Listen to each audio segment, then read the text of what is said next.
আসসালামু আলাইকুম। ১০০ দিনের মধ্যে ইউক্রেন যুদ্ধ বন্ধ করতে চায় ট্রাম্প প্রশাসন। রাশিয়াকে মোকাবেলায় ডেনমার্ক দখল করতে চায় যুক্তরাষ্ট্র। ট্রাম্পের হুমকিতে বিশ্বে বাড়বে অস্ত্র প্রতিযোগিতা। ইরানকে স্থায়ীভাবে দমনের এখনই সময়, বলছে ইসরায়েলের নাজাল কমিশন। বিডিভিউজ ইনফোটেইনমেন্টে স্বাগত জানাচ্ছি আমি তাসনিম হোসাইন। আজ জানাবো প্রতিরক্ষা সংক্রান্ত গুরুত্বপূর্ণ কিছু খবর। ইউক্রেন বিষয়ে ডোনাল্ড ট্রাম্পের বিশেষ দূত কেথ কেলগ বলেছেন, ১০০ দিনের মধ্যে রাশিয়া ইউক্রেন যুদ্ধ বন্ধ করা হবে। ২০ জানুয়ারি ডোনাল্ড ট্রাম্প প্রেসিডেন্ট হিসেবে দায়িত্ব গ্রহণের দিন থেকে শুরু হবে দিন গণনা। বুধবার ফক্স নিউজকে দেয়া এক সাক্ষাৎকারে একথা বলেছেন কেথ কেলগ। কেলগ বলেন, ডোনাল্ড ট্রাম্প ইউক্রেন যুদ্ধ বন্ধের বিষয়ে দৃঢ় প্রতিজ্ঞ।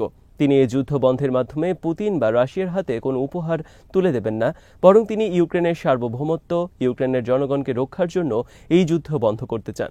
অবসরপ্রাপ্ত লেফটেন্যান্ট জেনারেল কেথ কেলগ বলেন, প্রেসিডেন্ট জো বাইডেন গত ২ বছরে কখনো পুতিনের সাথে কথা বলেননি। এটা ছিল তাদের সবচেয়ে বড় ব্যর্থতা। তারা এই যুদ্ধ বন্ধে কোনো আলোচনা করেননি, কিন্তু ডোনাল্ড ট্রাম্প খোলা মনে আলোচনার পক্ষে। এদিকে ইউক্রেনে জোর করে যুবকদের যুদ্ধে নিয়ে যাওয়ার কয়েকটি ভিডিও ছড়িয়ে পড়েছে বিশ্বব্যাপী। প্রকাশিত ৩টি ভিডিওতে দেখা গেছে রাস্তা থেকে ৩ জনকে জোর করে ধরে নিয়ে যাচ্ছে ইউক্রেন আর্মি। তাদের একজনকে জোর করে গাড়িতে তোলার সময় সে তীব্র প্রতিবাদ জানায় এবং ইউক্রেনের একজন সেনা অফিসার তাকে অনবরত লাথি মারতে থাকে।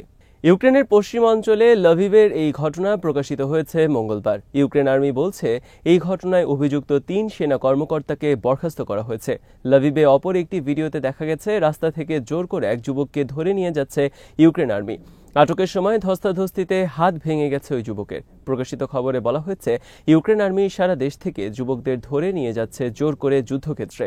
এ বিষয়ক ভিডিও প্রকাশের পর ইউক্রেন জুড়ে তীব্র ক্ষোভ ছড়িয়ে পড়েছে জেলেনস্কি সরকারের বিরুদ্ধে।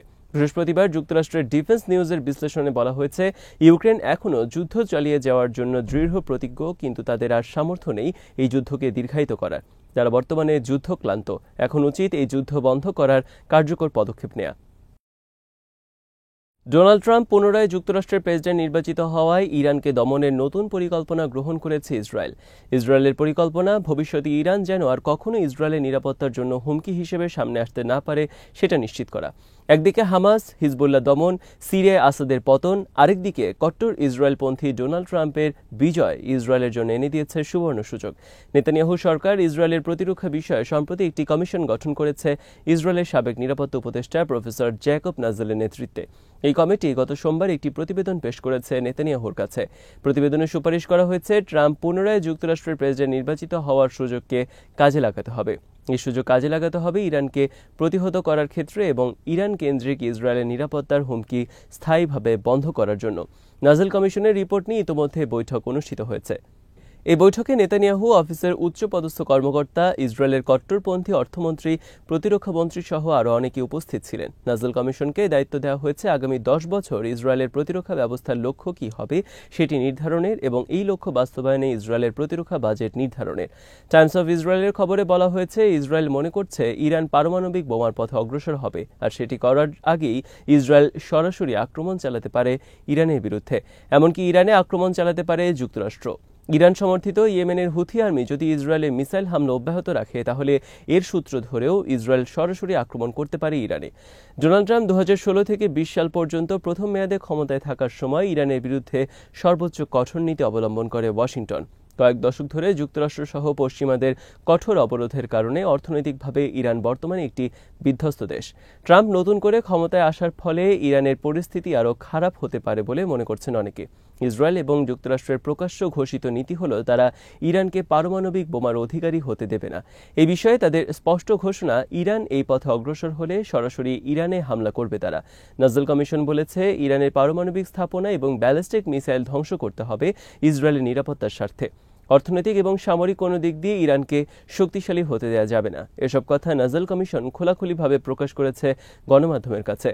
কমিশনের রিপোর্টে বলা হয়েছে, ইরানের হুমকি মোকাবেলায় ইসরায়েলের প্রতিরক্ষা বাজেট উল্লেখযোগ্য হারে বাড়াতে হবে ২০৩০ সাল পর্যন্ত। ইসরায়েলের মিসাইল ডিফেন্স, সীমান্ত নিরাপত্তা, স্থলবাহিনী, নিজস্ব অস্ত্র নির্মাণ সক্ষমতা, সাইবার ওয়ার এবং গোয়েন্দা ক্ষেত্রে সর্বাধিক গুরুত্ব দিতে হবে ইরানকে মোকাবেলার ক্ষেত্রে। বিশ্লেষকদের মতে, ইসরায়েল হল যুক্তরাষ্ট্রের একটি প্রক্সি আর্মি, যার মাধ্যমে সে নিয়ন্ত্রণ করছে পুরো মধ্যপ্রাচ্যকে। বর্তমানে বিশ্বজুড়ে আলোচনা চলছে কেন ডোনাল্ড ট্রাম্প দখলে নিতে চান গ্রিনল্যান্ড তা নিয়ে। গ্রিনল্যান্ড হল উত্তর মেরুতে অবস্থিত বিশ্বের সবচেয়ে বড় দ্বীপ। 2 লাখ বর্গ কিলোমিটার আয়তনের বিশাল এই দ্বীপে বাস করে মাত্র 56,000 মানুষ। দ্বীপটি ডেনমার্কের স্বায়ত্তশাসিত এলাকা হলেও এখানকার মানুষ এটিকে আলাদা দেশ হিসেবে প্রতিষ্ঠার জন্য আন্দোলন করছে অনেক দিন থেকে। দ্বীপটির 80% এলাকা সারা বছর ঢাকা থাকে কঠিন বরফের নিচে। দ্বীপটিতে রয়েছে ইউরেনিয়াম আয়ন সহ বিরল অনেক খনিজ পদার্থ, যা রেয়ার আর্থ মিনারেল নামে পরিচিত। এছাড়া দ্বীপটি ঘিরে বিশাল সমুদ্র অঞ্চলে মজুদ রয়েছে বিপুল পরিমাণ তেল, গ্যাস সহ আরও অনেক প্রাকৃতিক সম্পদ।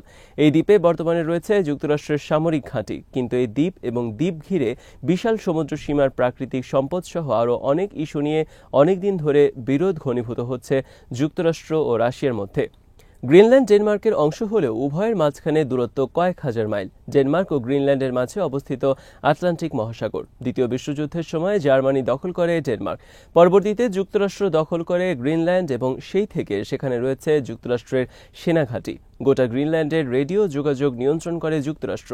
ভবিষ্যতে রাশিয়া ও যুক্তরাষ্ট্রের মধ্যে সম্ভাব্য যুদ্ধে রাশিয়া যদি যুক্তরাষ্ট্রের ভূখণ্ডে হামলা চালাতে চায়, সেক্ষেত্রে তাদের স্বল্পতম রুট হবে উত্তর মেরু এবং ডেনমার্কের আকাশসীমা।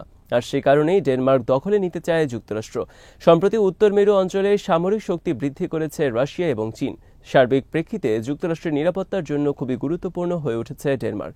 ডোনাল্ড ট্রাম্প বলেছেন, যুক্তরাষ্ট্রের নিরাপত্তার জন্য ডেনমার্ককে দরকার তাদের। 1867 সালে যুক্তরাষ্ট্র রাশিয়ার কাছ থেকে কিনে নেয় আলাস্কা। সেই থেকে গ্রিনল্যান্ডকেও কিনে নেয়ার জন্য বেশ কয়েকবার চেষ্টা করেছে যুক্তরাষ্ট্র, কিন্তু সফল হয়নি। ট্রাম্প নতুন করে আবারও গ্রিনল্যান্ড কেনার প্রস্তাব দিয়েছেন এবং প্রয়োজনে গ্রিনল্যান্ড দখলের হুমকি দিয়েছেন মঙ্গলবার। Donald Trump Panama, Greenland, Canada দখলের হুমকির ফলে ইউরোপ সহ অনেক দেশে বৃদ্ধি পাবে অস্ত্র প্রতিযোগিতা। মঙ্গলবার ট্রাম্পের ঘোষণার ফলে বর্তমানে নিরাপত্তাহীনতায় ভুগছে পুরো ইউরোপ। ট্রাম্পের ঘোষণা বড় ধরনের আঘাত ন্যাটোর ঐক্যের বিরুদ্ধে। ইউক্রেন যুদ্ধের আগে ভাঙনের মুখোমুখি হয় রাশিয়া বিরোধী সামরিক জোট ন্যাটো। ফ্রান্স ইউরোপের জন্য ন্যাটোর বাইরে আলাদা প্রতিরক্ষা ব্যবস্থা করার উদ্যোগ নিয়ে অনেক দূরে এগিয়ে যায় তখন। এই ব্যবস্থায় ইউক্রেন যুদ্ধের ফলে ন্যাটোকে আবারও ঐক্যবদ্ধ আর শক্তিশালী করতে সমর্থ হয় যুক্তরাষ্ট্র। কিন্তু ট্রাম্প ক্ষমতায় আসার পর অনিশ্চয়তা দেখা দেয় ন্যাটোর ভবিষ্যৎ নিয়ে। শঙ্কিত হয়ে পড়ে ব্রিটেন সহ ইউরোপের অনেক দেশ। সর্বশেষ মঙ্গলবার ট্রাম্প ঘোষণা দিলেন গ্রিনল্যান্ড এবং পানামায় দখল করতে চান তিনি। একই সাথে কানাডাকেও যুক্তরাষ্ট্রের সাথে মিশে যাওয়ার আহ্বান জানান। মেক্সিকো উপসাগরের নাম দেন আমেরিকান উপসাগর। মঙ্গলবার ট্রাম্পের এই ঘোষণার পর আতঙ্ক ছড়িয়ে পড়েছে ইউরোপের অনেক দেশে। ফ্রান্সের পররাষ্ট্রমন্ত্রী জিন নিওল আহ্বান জানিয়েছেন ইউরোপের দেশগুলোকে নিজের পায়ে দাঁড়ানোর এবং প্রস্তুতি গ্রহণের, সেই সাথে নিজ নিজ সামরিক শক্তি বৃদ্ধির। জিন নিওল স্পষ্ট করে বলেছেন, আমরা একটি নতুন যুগে প্রবেশ করেছি। এটা হলো সার্ভাইভাল অব দ্য ফিটেস্টের যুগ। যার নিজের টিকে থাকার ক্ষমতা থাকবে না, তার অস্তিত্বও থাকবে না। আজ এখানেই শেষ করছি। সমরাস্ত্র, প্রতিরক্ষা এবং কূটনীতির নানা তথ্য জানতে চোখ রাখুন বিডিভিউজ ইনফোটেনমেন্টে। চ্যানেলটি ভালো লাগলে সাবস্ক্রাইব করুন, সংযুক্ত থাকুন আমাদের ফেসবুক পেজে। আল্লাহ হাফেজ।